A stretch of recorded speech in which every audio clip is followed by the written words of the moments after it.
Welcome, ladies. My name is Lisa, and I am so excited about this study that you all are doing today. It's a huge passion of mine, and I think that it's something that you're really going to relate to. So before we dive in, talking about you as women, we're gonna spend just a second talking about men for some comparison purposes. Now, shortly after I got married, my husband and I took a job at a college campus.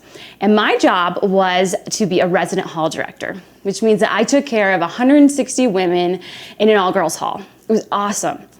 But my second year, some things kind of went funky with numbers, and I ended up having 16 lucky men in my all-girls hall. Now these guys, I knew I needed to take care of a little differently than I did the women, but it was still my job to take care of them. So I would go and visit them. And I noticed that there were some things about these guys, even though they were very different, that they all had in common. They like to eat, they like to watch things, and they like to compete. So much so that 90% of the time when I would go and visit these guys, somebody would be in the lounge playing video games, which means they were watching themselves compete, which to guys is awesome. And while they were doing this, a lot of times they were eating. So it was like the best of every world for a guy. Now, to us as women, this might kind of seem like a mystery. Like, why do guys do this? How can they seriously play video games for that long of a period of time? But I think it's just the way that God made men. God made men to be very physical and visual. In fact, there's something about guys' brains that help them with this visual capacity. They can look at an object and create it in their mind in a really amazing way. And this capacity also gives them the ability to be able to see and create beauty in a really amazing way. Men are also very physical. Eating and competing are very physical things. There's just something about guys, they love turning everything into a game, into a competition to see if they can be the winner, to see if they can be the one who's gonna conquer that thing. Now the women in my hall were a little bit different. Well, every one of them were very different, but they also had some things in common. When I would go and visit them, 90% of the time, somebody would be communicating with somebody else who was not in the room. So they'd be emailing or texting or on the phone or instant messaging, somehow they were communicating with somebody else. Also, I noticed that when I would go and visit them, they were hardly ever home. They were out, they were with a friend, they were on a run with a friend, they were getting coffee with a friend, they were studying with a friend, they just were constantly together. Because you see, I think that women, we have some differences about us where we're much more emotional and relational. We love being together. We're the ones who typically plan the Friday nights. We're the ones who have slumber parties. We love that kind of stuff where we gather together. Now, what I'm not saying is that to be a man, it means that you know how to, grill a steak and change the oil and kill a bear with your bare hands. And I'm also not saying that to be a woman, it means that you know how to bake a cake and sew a button and calm a baby all while vacuuming. But what I am saying is that there are some differences between men and women. And I think when we deny these differences, it makes it really difficult to understand why we do some of the things that we do.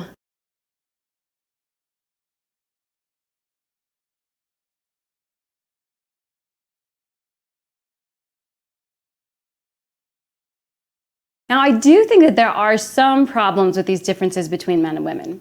And that is that someone clued the devil in on them. And he's a pretty manipulating guy, so he likes to use them to his advantage. So let's think about this. How does he like to tempt our brothers in Christ? Well, he tempts them with their physical and their visual natures. All day long, men are bombarded with visual images of women where they're being portrayed in a way that make men want to desire just to use women physically. Think about how this applies to how men and women handle conflict.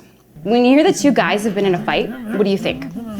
You think, who punched who? Like, who said let's take it out back, right? But when you hear that two women have been in a fight, what do you think? Did she defriend her on Facebook? Like, is it that bad? Are they not talking? Are we down to silent treatment? What's going on, right? Because the devil likes to take a bit of a different route, or at least try to take a bit of a different route with women. He tempts us to gossip and create drama, and our fights, they're long and they're drawn out and you have to pick sides. And if you don't want to pick a side, you picked a side by not picking a side, so you're in trouble anyway. And he also bombards us with images all day as well. But not necessarily physical images, more so emotional images. These are our chick flicks and our love songs, Twilight and The Bachelor. And he tries to distort the emotional beauty of the relationships in our lives.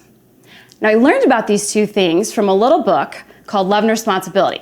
This is my own personal copy, and it's well loved. And it's written by a guy named Karol Wojtyła. Maybe you recognize him because later on he became Pope John Paul II. Now, he says that there are two sides to attraction in this book. There's sentimental attraction and there is sensual attraction. Now, sensual attraction is the kind of attraction where you look at a guy and you go, he's hot. That's physical attraction.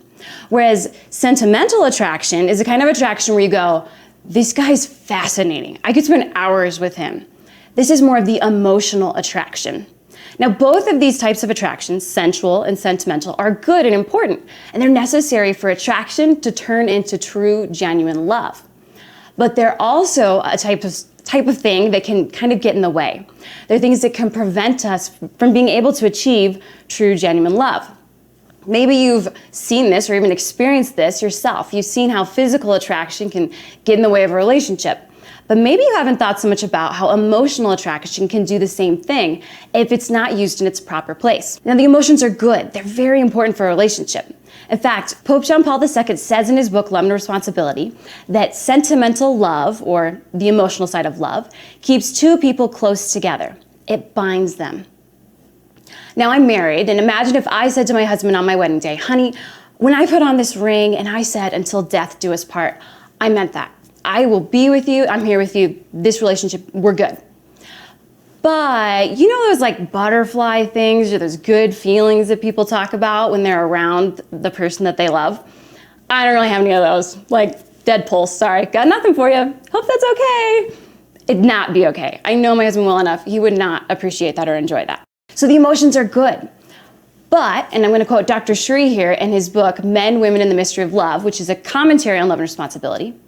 If we are not careful, we can easily become enslaved to our emotions in ways that prevent us from truly being able to love other persons.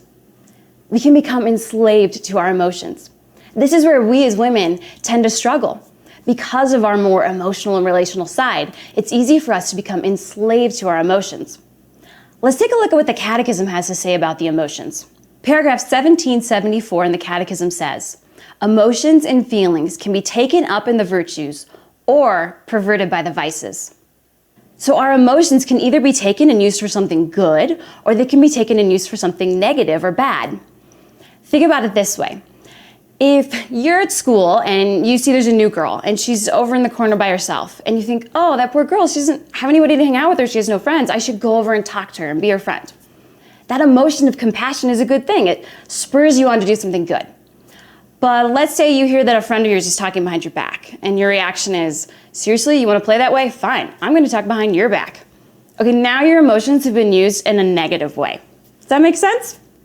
Let's look at one more thing that the Catechism has to say about the emotions. Paragraph 1767 in the Catechism says, in themselves, passions, or the emotions, are neither good nor evil. So these feelings that we have, these emotions we have, they're not necessarily good or bad. It's what we do with them that makes all the difference. How we react to them.